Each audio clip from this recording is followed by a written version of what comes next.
అని పోయేటప్పుడు ఎంత భయపడిందో. పొయ్యి తీసుకుపోయి ఇంకా 3-4 గంటలు పెట్టుకొని కాల్చినారు అని చెప్తారు. కాల్చినారు కదమ్మా, ఏం చేయాలి? ఆయమ్మ మంచి రోజులు వచ్చినప్పుడే పాయ.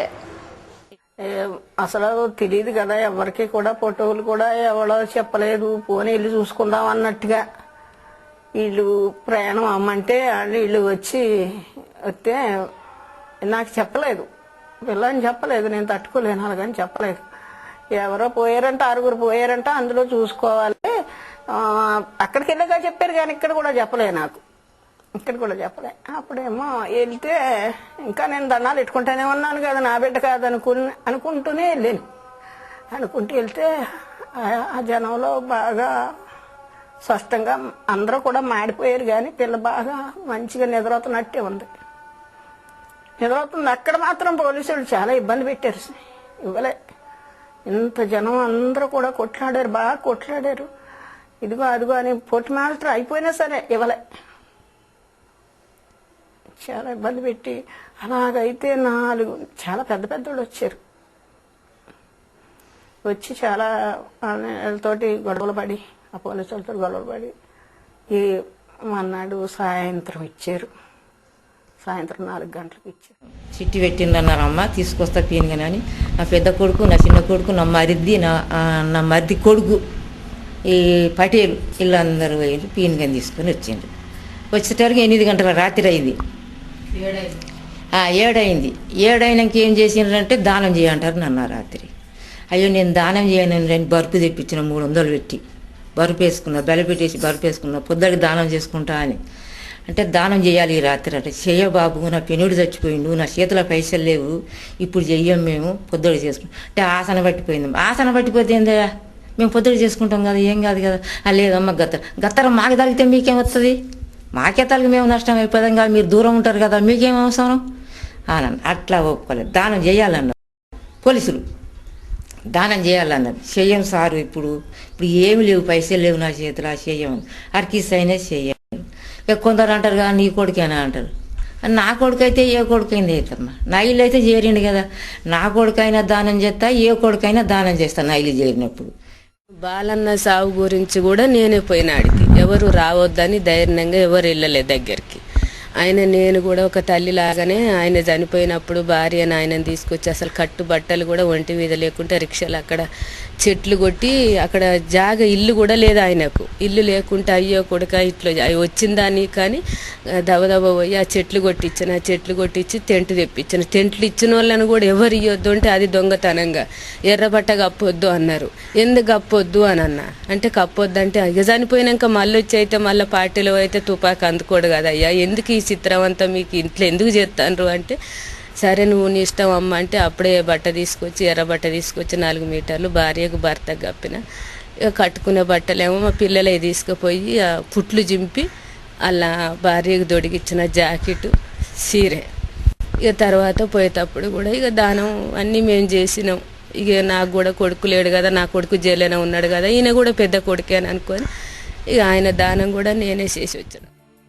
బిడ్డ రాజకీయాల్లో నమ్మకం ఉన్నా లేకున్నా బిడ్డ నమ్మకాల ప్రకారం స్తూపం కట్టాలన్న అమాయక విశ్వాసం చాలా కుటుంబాలది. స్తూపం కడితే కూలుస్తారన్న భయంతో ప్రతిమపై గోపురం కట్టినా దక్కించుకోలేకపోయిన దుఃఖం ఒక అమ్మది. విగ్రహమే చేయించుకొచ్చి గుడి కట్టించిండ్రు, అన్న పెట్టి పండుగలే చేసినాక కూలి చేసిపోయిండ్రు.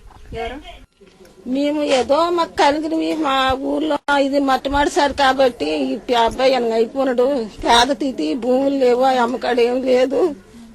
ఊరందరూ 50, 15 వేసి మా పిల్లడికి మాత్రం మనం తెత్తుమనేసి పడిదాల మీద అంత దూరం వెళ్ళి ఒక 50,000 రూపాయలు చందాలు వేసుకొని ఊర్లోని ఇచ్చి తెచ్చినారు.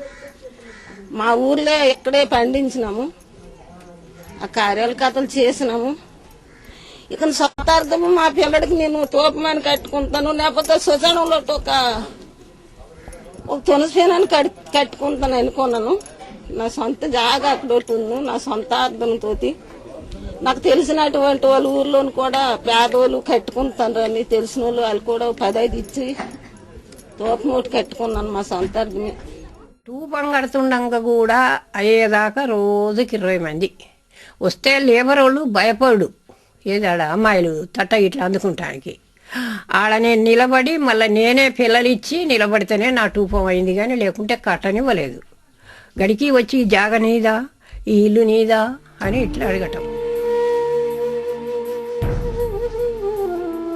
ఇది అందరూ గౌరవిస్తా అంటే నేను కూడా నా కొడుకు ఎప్పటికీ ఇక ఊరి మీద ఊళ్ళోకి వెళ్ళిపోయిన కాంచి చిన్నోళ్ళకైతే ఎవరికి తెలియదు, కొంచెం పెద్దోళ్ళకే తెలుసు భాస్కర్ అన్నది.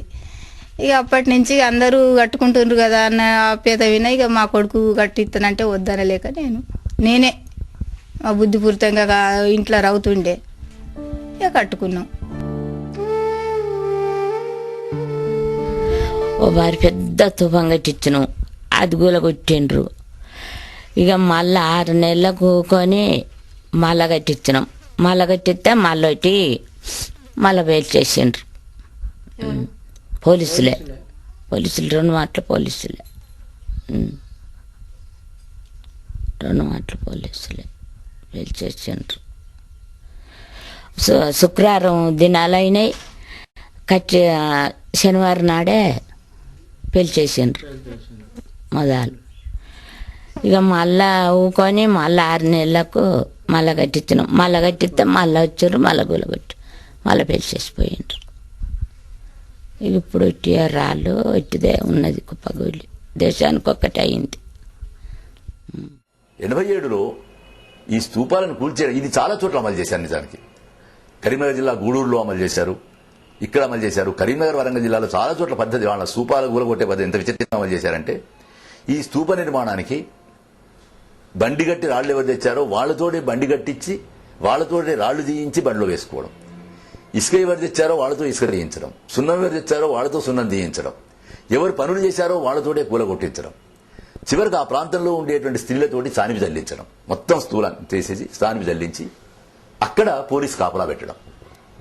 ఈ పని కరీంనగర్ వరంగల్ జిల్లాలో చాలా చోట్ల చేశారు. చాలా సంకేతప్రాయంగా పైడిపల్లిలో చేశారు. కాబట్టి ఇన్ని చేస్తున్నావు నువ్వు, ఇక్కడ స్తూపాలు కూలగొట్టావు, అక్కడ దీపం పెట్టుకుంటే దీపాన్ని కూడా ఆర్పేశావు. ఇన్ని చేస్తే వీటికి సాక్ష్యంగా ఉండే భూమిని మరి ఏం చేస్తావు? ఈ భూమి అయితే ఉంటుంది కదా, రేపు ఆ భూమి నుంచి చాలా విచిత్రంగానే ఇవాళ ఆ భూమిలో నుంచి నిజంగా హరిద్రా పురుగులు పుట్టుకొచ్చినట్టుగా ఇవాళ స్తూపాలు పుట్టుకొస్తుంది. ఏ రహస్య పార్టీలో చేరి తమ బిడ్డల సొంత భవిష్యత్తును యవ్వనాన్ని ధారపోశారో, నిర్బంధాల్లో నిస్సహాయతలో ఆ పార్టీ తమను హక్కును చేర్చుకోలేదని ఆక్రోశించే తల్లులు మరికొందరు. ఒకే ఒక కొడుకు కట్టుకుని బతికితేనే ఎంతో ఈ జనంలో నేను పోరాడినానంతా మా ఊరందరికీ ఎరిగి. ఈ టీ కొట్లోటే 26 సంవత్సరాలు అయింది. నా వయసు ముసలైపోయింది, నా గోల చేతులు కూకున్నాయి. నేను ఏమైనా మరి పని చేసి బతికి నేను చచ్చిపోయిన వరకు ఇదో ఈ ఒక్క టీ కొట్టు, ఈ టీ నీళ్ళే నాకు గతి. నా కొడుకు ఉంటే నా కాల్ చేయక అవుతాడు అనుకున్నాను. నా కొడుకు పోయినాడు, నాకేమున్నాయి ఇక ఇంట్లో ఊరంటే చెప్పే గతి కన్నా ఇంకేడు చెప్తాను. 4 జిల్లాలకు కూడా తెలుసు.